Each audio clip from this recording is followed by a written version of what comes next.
Scott. I teach in the Art and Humanities department, and I teach digital photography, and I'm part of the KCELT iPad initiative, and I teach digital photography primarily, but other stuff in art as well. And so Laura asked me if I would teach a class on photography or a group on photography, and so here is one last handout. So I said yes, and I am more of a camera person and less of an editing type person. So I'm going to talk a little bit about everything, but mostly about the camera apps that can to help you take better photographs with your iPads or your iPhones or whatever. And then I'll mention some of the editing ones. And the little person in the back is my daughter. And when I told her I was teaching this the other day, she had to help me set up a Bluetooth speaker with the iPad at home, and she looked at me and said, "Really? You're teaching a class on this?" So she's back there making sure I do everything all right. So anyway, so there's to go. Basically, when I started sorting through how to teach this, I kind of came up in my mind, or how I feel, is there are like 5 different categories for apps with photography. And the first one is I'd call how to understand your camera. Then the second one is helping you use your camera, and that's if you have a DSLR or something. And then the next would be camera apps, and then editing apps. And then like the fifth one is there are some apps that kind of combine the two together. So only because I'm a big camera geek and I think these 2 apps are really cool, I'm going to show you these 2 apps really quickly. But if you have a DSLR and you're not sure what f-stops and shutter speeds mean and all of that type of stuff, this app does a really good job explaining that to you and showing you how your picture works and why your picture works the way it does. So you can set your camera to shutter aperture priority or shutter priority just by tapping it, or manual, and then you can adjust your ISO, and then you can go, and since I'm in aperture mode, I can, what's my picture going to look like at f/18, and whether or not you're using a tripod, and then you just click snap, and it takes your picture for you. And it tells you, gives you a description of why your photograph looks that way. So if you're trying to figure out why your pictures are turning blurry, even though you have things turned on right on your DSLR camera, this is a good way to go. And there are lots of different apps. I'm not saying you have to use one app. Camera Sim does the same thing with different images, so things like that. And then also because I'm a camera geek, and I remember I paid $300 just for a little light meter one time, and now with an app that was either free or $1.99, I can take an iPhone or an iPad with the camera and have a handheld light meter, and tells me all sorts of different exposure information. Like right now, if in the back corner, I know that's really bright, and that's 8, and then down low, find a dark area, it's down to 6.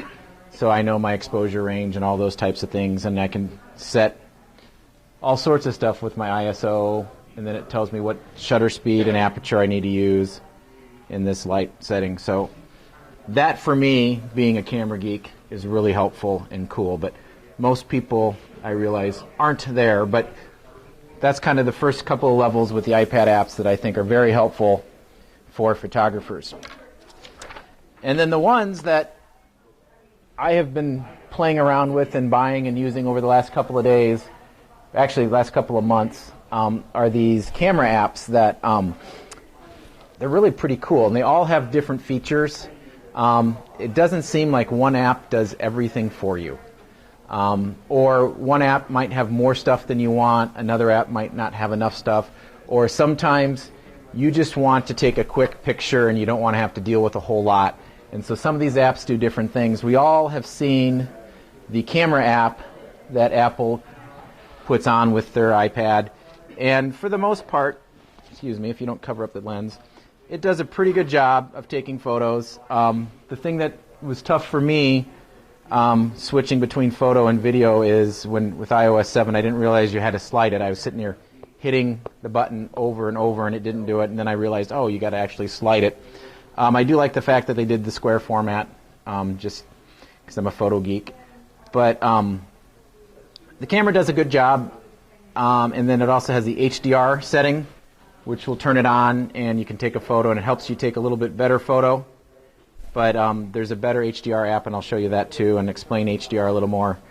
But it works. It's great for snapping a picture, but sometimes you're not getting the best shot you can, or there are other things you want to adjust and change.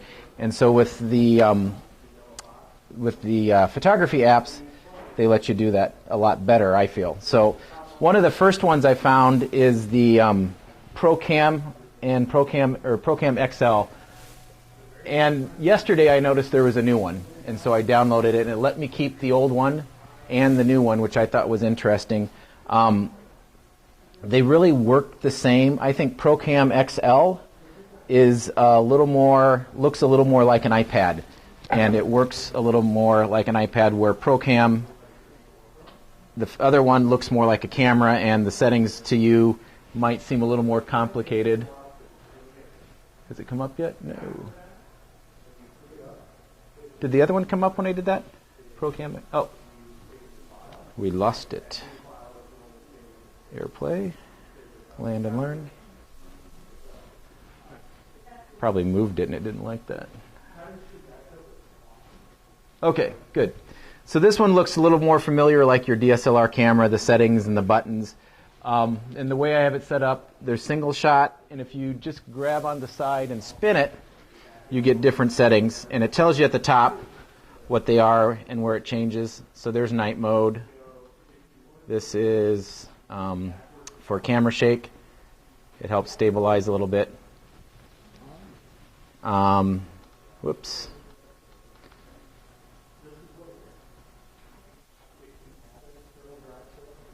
Burst mode, it'll take several shots.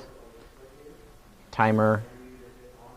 Lots of things you're probably used to seeing with your camera. If you want to zoom, there's that little button here. You just click and zoom with, as I zoom in on Jeremy back there. This one, I think, allows you to record sound. This one turns the whole screen into the button, so you touch the screen, it'll take the photograph, just people. And then this one here is for video. And you'll notice down here changes to frames per second instead of the other settings you had. So I'm going to go back to camera. And then what this does is it allows you to, over on the side, you can keep it in auto, and when you click on something, I'm going to focus on the Gatorade bottle there. You can then pick that to focus, lock your focus on there. You can go to white balance and lock your white balance. You can pick the size of frame you want, 4x3, 1x1, 16x9, all sorts of different sizes. So if you know you're shooting something for an HD television, this would be a better setting. 4.3 is the new photography standard, monitor standard, and 3.2 is what I was used to before they switched it up on me. And then the menu has some other features. I have the rule of thirds grid turned on, but you can also go to these other compositional settings and the golden rule. And then this one lets you help get it even before you take the shot if you want to, a level type thing in it. So, and then you can also change whether you're doing high, medium, or low quality. And then the other nice thing I like about this is it is summing it up for you all at the top, what you're doing, and this is giving you an idea of how much room you have left storage-wise. So you can see there's a lot of storage left on the iPad, and my battery's still doing very good. The downside with some of these apps is they will wear your battery down quicker because you're running the camera constantly and screen, and you might notice the battery running down faster if you don't have a lot of charge. You might run into some issues with that. And so the ProCam other one is very similar. It just looks more, I think it looks more like an app, less like a camera. You still have all the same settings. They're just in picture icons, and you can lock things. You can lock the white balance. And I didn't show it last time. The little thing means it switches around for, selfies. And then over here on this side is where you have all the setting changes. The other one didn't have, this one has, you can adjust the exposure. You can go +1, -2, all those things. I forgot, this one does have filters too, where they're not as accessible on the older one. That was what one of the big difference was. The thing I don't like about this one is you don't see what happens with your image until afterwards. And so then if I go back to camera roll and look at it down here, that's the mint. Everything's a little green. And you can see maybe you can see it on the iPad. It's greener on the iPad than on the screen. So that is the one was one advantage with the new thing on here. So I actually kind of like the new one a little bit, but I do like the information it's giving at the top, the ISO and all of that. So that's one of the ones that I like. My next favorite one has been the Pro Camera, and what I like about this one, there's a couple of things actually. It shows you the image, what it's going to look like before you shoot it. It gives you all this information at the top, what shutter speed, ISO, and then what I really like is it's real easy to lock it. And when you tap on the screen, you get these two things, and then you can separate them. This is your exposure, so you could set your exposure to the back, and you can see how the screen's darkening, so it's exposing for the back, or I can do it up front, and it's exposing for the front. This one is your focus, and so then you're picking, I could lock on focus back there, or I can choose to lock my focus up here, and then when I go to take the photo, press the camera button, and there it goes. So I kind of like this one a little bit better, I would have to say right now. Oh, and the other thing I like here is it gives me the choice, save it or not save it, because I don't like to save photos that aren't worth saving. If I know it didn't turn out well, I like to go back and do it again. And I realize, I might lose something, but oh well, is my thought. I'd rather have more room and take more shots than to lose a photo. Some of the other settings that are on here are similar to the other one. You can, these are the things I have turned on, like the live data ISO. See, it disappears and goes on at the top. The aspect ratio you can change just by tapping. It's got a lot more. The tilt meter, that's like the balance one I had before. Self-timer, anti-shake, all of these things. Oh, the histogram. Quick lesson in the histogram. Histogram, I love the histogram. What the histogram does is when you're taking a shot, it's telling you whether or not your image, is exposed evenly or not, or appropriately. And what you're trying to do is keep these red lines on the ends gone or as low as possible. And so we've got kind of some extreme lighting with the windows in here. But the histogram, a nice histogram has kind of like a curve. It starts low on the ends, goes up and down in the middle, and curves down low to nothing again. And so then the histogram there allows you to, the curve and the exposure, and you're trying to get rid of the red lines as much as you can and keep stuff more or less in the middle when you go to take it. And I don't remember if this one has a zoom. I can't imagine it wouldn't. Oh, here it is. The zoom's right down here on the side. And there's the white balance. You can lock it once you get it. And then, but I really like that exposure, the focus. I want to expose for Jeremy's blue sweatshirt, but I want to focus in over here on Tim. I'm going to turn it vertical before I do this. And we'll zoom out. And I'll hold steady. And there's the shot. So allowing you to make some fine adjustments, and really with this one, seeing it live, I think, is the big advantage of it. And then deciding whether you save it or not before it heads off to camera roll. So that I also often get lost in camera roll, mainly because all of our accounts on all of our devices at home are all linked together. So all the pictures my daughter takes of her stuffed animals and dolls show up on camera roll too. So, and the new Pro Camera, I have not played with it any more than the old one, so I don't really know other than it. It's supposed to be better. It seems simpler. There's albums and settings that you can go to.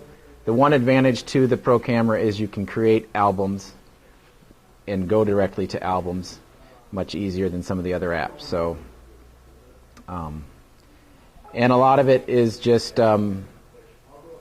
playing around with it until you figure out how it works for you and what's working best for you. So, good. And then another favorite app of mine is the True HDR. And I'm going to do it on auto. Do you guys know what HDR photography stands for? High Dynamic Range. And Apple introduced it into one of the iPhones a couple of years ago. And what HDR does is whenever you take a photograph, there's an overall average good exposure that makes a good photograph. But getting that overall average good exposure, you're giving up some of the brightness and you're giving up some of the darkness, that where if you expose for that, you get a lot of detail out of it. So for a good example is if you're taking a picture of like snow, lots of times when we take pictures of snow, it just comes out bright white. But if we look down at the snow, we can see the detail, we can see the texture. So if we go out and expose for that snow, we can get that, but then we get the brightness, but we lose all the darkness. Okay? So what HDR does, it lets you have your cake and eat it too. You can have the exposure for the brights, you can have the exposure for the darks, and everything else in the middle, and then what it does is it takes the best out of all those images and puts them all together. And the way it works is it takes ideally 5 to 7 separate exposures of the same image. And then it sandwiches all that together. And it used to be the only way you could do it was with Photoshop and HDR software. Well, now you can do it with the cameras too. What Apple does with their camera setting with HDR is it takes 3 pictures. I believe it takes 3 when you turn HDR on real quickly and then sandwiches them together for you. But it doesn't give you any choices. It doesn't let you decide if you like it or not. And so True HDR, while it isn't true in my definition, true I think you need 5 to 7 exposures, True HDR takes 3. And so when you take a picture, you'll only take 3 pictures. The other thing that needs to happen is there need to stay still too. Pictures. So it doesn't work well for situations of people and everything. And then it shows you at the bottom. Oh, we lost the AirPlay. There you go. Thank you. It shows you down at the bottom what the picture would originally look like and what the HDR version looks like. And so, and then if you want it, you click merge and it aligns them, does all this fun stuff, and takes a picture. So Jeremy moved on us, so his face is a little bit ghosted. Doesn't work really great for people, okay? It works great if you are standing in front of the Eiffel Tower and the people you're taking a picture of can stand really still. And it doesn't work great for real HDR with DSLRs and Photoshop. It doesn't work great unless you're using still lives. There was a photographer, he did a bunch in New York City, and he did one in Central Park, and it actually turned out really cool. But he took about 7 different exposures in the fall time with all these wonderful bright yellow colors, but he had all these ghosts through it of these people walking, which I thought enhanced the image a lot. It looked really cool, but that's the only downside.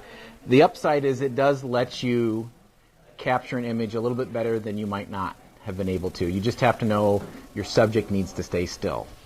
And so, and the other advantage with the True HDR is you get to make some adjustments in the contrast and the brightness, the warmth, saturation, those types of things, and then go ahead and save it. Yes, you can access my photos. Okay, thank you. And so I've used it a lot of times. We were on vacation, and my son and I were going up to Pikes Peak, and we got off on the train stop, and so he stood next to the tracks. I got down real low. We both held real still and took a picture of him with Pikes Peak behind him, and that turned out really well. We had the nice blue sky, and he was exposed well. Otherwise, the sky didn't look very nice. So you just have to kind of know how to manipulate it to your advantage, as far as I feel with that one. Camera awesome. Any questions about the other apps? I meant to ask that with the Pro Camera and True HDR. Okay, I'll go on to Camera Awesome. And now I'm getting confused on what all these different apps do. What did I say about Camera Awesome? It's a lot like ProCam and ProCam XL. It's just can be a lot simpler to use. You touch the thing and you decide if you want help to compose your image. I'm a rule of thirds junkie, so I like to have the grids on it. And rule of thirds, if you're not sure, you just want to try to keep your subject out of the middle and move it to one of those corners if all possible. This, if you want to add an effect, you can pick one, and that will do that. And then here's the tilt meter. It helps you line things up evenly if you want. And out here gives you a bunch of other options to choose from: timer, multiple shots. How do I get it back? And then switches between camera and video. And then you just press the button to take the shot. And I thought I had an effect on it. Yep. And so that was the effect. A little more orangey on here. So this one allows you to do a little bit of editing within the app, and not as, where other ones you do it after the fact. So, and you can make some adjustments with you can awesomize it, is how they call it, by touching. There was a little magic wand at the top. You can add textures.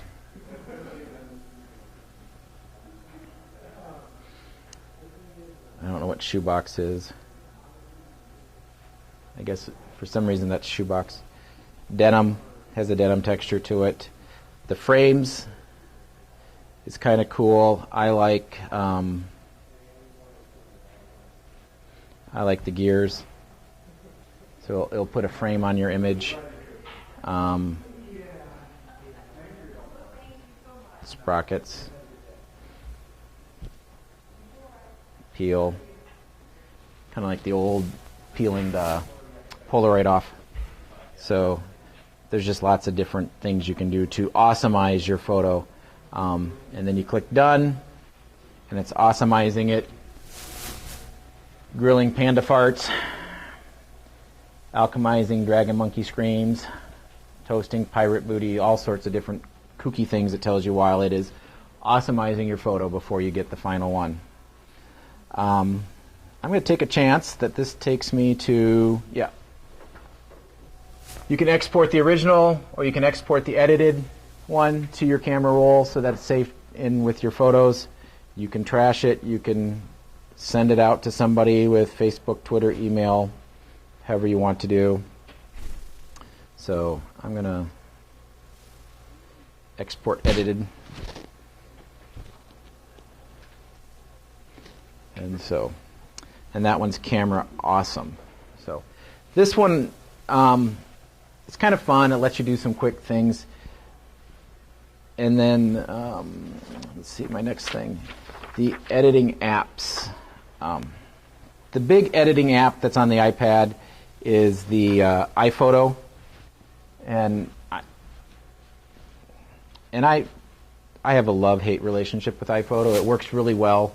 It does a lot of things quick and easy. It's not always my favorite thing to edit with. But you can click on your stuff, and like a lot of stuff, you've got crop, exposure, color, brushes, rotation, things you can do to edit your image to make it better after you've shot it, not while you're shooting like we did with Camera Awesome. And Aviary, I can't remember. Oh, so let's go back to the little bug my daughter made. I was playing around in my dining room this morning. So you can go to edit. No thanks. And like other things, pick effects.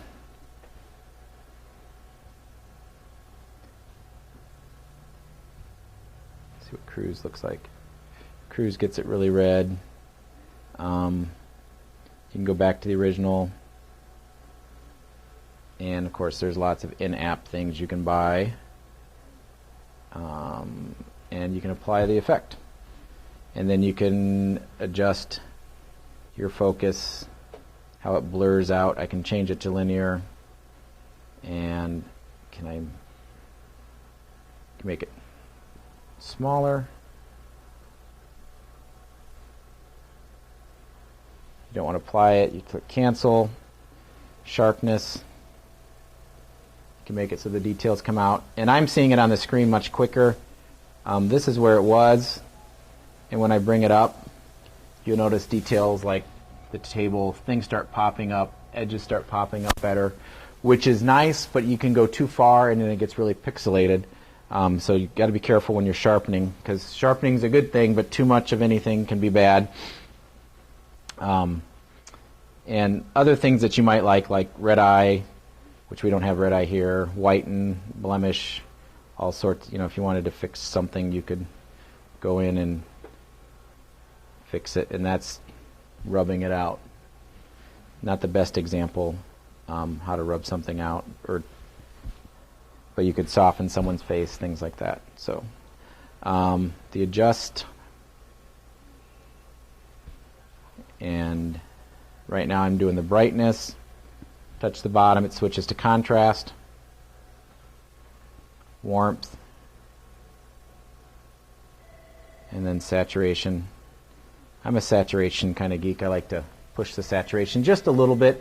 I don't like to make the colors so rich that they're unreal, but I like to make, to me, that bag from Eagle Tech, it's green, but it should be a little bit greener. It should be a little more like that, subtle differences, things like that. And I didn't have Avery on the list here as I was working on it. I forgot to put that in. So those two things that I was showing you, that's just photo editing. You have to take it with something else before you change it. And there's lots more out there. Snapseed is one that's a favorite of a lot of people. It's really easy to use. A lot of your other programs like Instagram have easy, quick editing things in there. That's more of a social networking thing too. And then combination shooting and editing. And Big Lens was one I discovered the other day. What I like about Big Lens is it has easy, quick tutorial that comes up with it, and it has sample images you can play around with before you play with your own, which can be kind of handy. I'm always kind of leery to play with my own right away, because then what if it saves it and goofs it up? I always think in the back of my mind. So, but the neat thing about this is that it's got basic and advanced. And so the basic, you tap on and you move and pinch. It tells you right what to do and what you want focused. So if you want just her face to be focused, it blurs the stuff in the background. So it kind of creates the illusion of depth of field. It's not true depth of field, but if you really wanted something to be, just kind of expand on it or make it a little more ooh and ah, you can do things like that with it. And then also you can play around with the aperture a little bit, how sharp you want those things to be. Not sure what it means by the different lens stuff, but you'll see. Oh, it just kind of adds a little filter type thing. And then if you like it, I think you hit that button and it saves it. Oh, that's to share it. You can go back to the camera. You'll lose it. Are you sure? Yes, I'm good losing that. The advanced, what it does is, I thought the stylus would make a big difference, but you can draw in, instead of just having the general, you can mask in what you want. So then I'm hoping then if I wanted to, like, for whatever reason, have the bike included too, you could do more than one. And then click next at the top, and so different areas are coming in. So editing, or if I go back, clear it, yes. I thought that, for me, I thought the pen would be a little easier than my finger, which in some ways it is. I just had this idea. What if I wanted just the street in and not the person? And then next. Blur it all out. The opposite of what it's intended for. That's just me being goofy. But, you figure out things you can do. Adjust the size, the blur. Has the compare of the before. That was what is before. Hold your finger on. That's what it is after, which is a nice feature. Let's go back. And then that had the HDR button as well. So, and then Camera 360 is another app that gives you lots of different options. I'm trying to remember how this one works. Let's take a photo. I think this takes the image. Oh, here we go. So Easy Cam is what I wanted. You can go back. You can go to Effects. I'm going to pick on Jeremy. Magic Skin, Glossy, Deep, Black and White. This is previewing it as well. Flesh. Give Jeremy sexy lips. His lips get all red. And push the yellow button. Takes the photo. And you can adjust how sexy Jeremy's lips get. So I had a little shake on that one. And then you can also do enhance things too. Night, indoor, warmth, inverse. That'll look kind of intense, cold. And then the other thing I like about a lot of these apps that I really look for is if